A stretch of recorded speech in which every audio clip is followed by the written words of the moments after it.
অনেক দিন ধরেই মায়ের কাছে বায়না করছিলাম বিরিয়ানি খাওয়ার জন্য। তো আজকে হঠাৎ করেই মা দুপুরে বলেছিল রাতে বিরিয়ানি কিনে আনবি।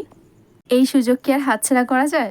তাই তাড়াতাড়ি পড়িয়েই বেরিয়ে পড়েছি বৃষ্টির ঠান্ডা ঠান্ডা ওয়েদারে বিরিয়ানি কিনতে।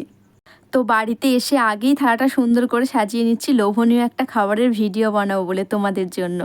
আর সাথে একটা ঠান্ডা কোল্ড ড্রিঙ্কসও এনেছিলাম। তো বিরিয়ানির থালা নিয়ে আমি খেতেও বসে পড়েছি, আগে একটু কোল্ড ড্রিঙ্কসটা খেয়ে গলাটা ভিজিয়ে নিলাম। কিন্তু কাচ্চিটা খুবই মজার ছিল, খুবই খুবই মজার ছিল। দেখো আমি তো একদম পুরোটাই পরিষ্কার কইরা খাইয়া ফেলছি। তোমার তো এইগুলাই পইরা আইছে, আর এইগুলান কি জানি মাংসের, আমি খাই নাই। আই শৈলেই আমার মাংস খাওয়ার খুবই বাদ বিচার আইছে। এবার আমার বাঙাল কথাগুলান শুনে প্লিজ হাসবেন না আপনারা।